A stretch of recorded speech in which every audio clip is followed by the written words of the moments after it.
Well, this is an exciting day for Paul Mitchell and me. We have just introduced together a very important piece of legislation. That legislation would dramatically reform the budget and appropriations process here in the House and over in the Senate as well. It's clear that things are broken here. And we talk about how broken it is, but we never do anything. So we go from one funding crisis to the next funding crisis.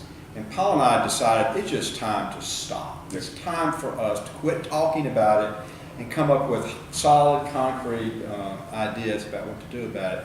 We served on a task force that was set up by the Speaker to talk about these issues, and out of that task force came the ideas we put in the bill. And I think it's going to have a huge impact, but we've got to get across the finish line.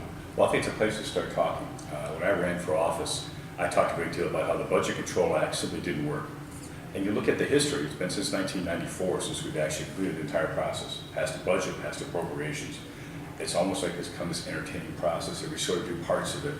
No one's quite sure sometimes what we spend or why we're spending it. We can't get our spending under control. We can't deal with deficit spending until we can actually budget what we're going to spend and appropriate to that budget, which is what this does. And we're going to do a biannual budget. It's way too difficult every year to try to get through a budget the size of $4 trillion. To go to something called zero-based budget, require agencies to start building their budget at zero rather than say, well, we got that much last year, we need more this year. We're going to do the same thing, but it's going to be more expensive. We can't get under control doing that. So a series of things that were the consensus of that group we're proposing in this bill, and we'll hope that we can get across the finish line, I should say.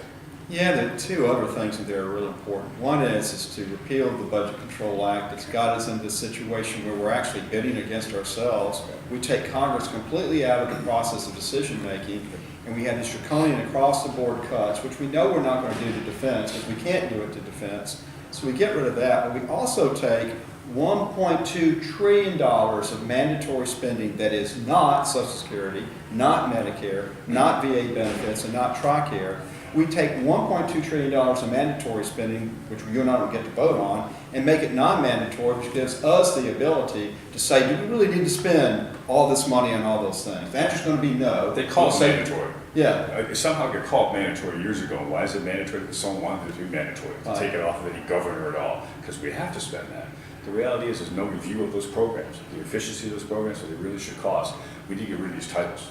Well, we've got one of the programs in there that's mandatory is the money we spend on taking care of horses on Chincoteague Island. Yeah. I've been to Chincoteague. I love the horses on Chincoteague Island, but surely we should have some oversight over that and make this sort of prudential decisions. Is this really the best way to do this, and can we do it by spending less money? Well, that's a great example. We spent on those horses last year. We put some factor for inflation over on it. We spend more next year. And we keep on doing it. With no review of how many horses there are, what the cost of doing that. I mean, there's a perfect example of, quote, a mandatory program. You go, why is that mandatory?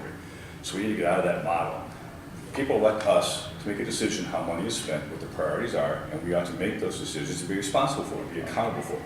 Well, we've just taken ourselves out of the responsibility we have under Article 1 of the Constitution. In great respect, what we're doing here is returning Article 1 authority to ourselves that we've given away in the past. There's no reason for that. The other thing the bill does is it alters the process in the Senate so that, in fact, a simple majority can pass appropriations and budgets.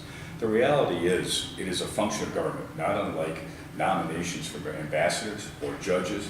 It is a core operation of government and should be subject to this filibuster rule, to the 60-vote rule, so that in fact we can keep the government working. There are policies to be made, but a functioning of the government, keeping the lights on, should not be something that's subject to whim and policy battles. So we're dealing with that. It'll be interesting what the Senate does with that, but it's time to move that to a basic function of government.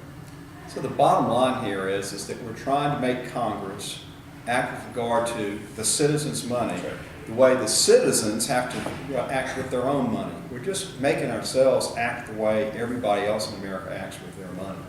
So I think it's an important bill. I really appreciate you being co-sponsor and all the work you've done to have your input and all the ideas you put in it. I think it's a lot stronger bill for what you've done, Paul. Thank you. I appreciate your efforts in getting together with that consensus we got with the group. Is meaningful.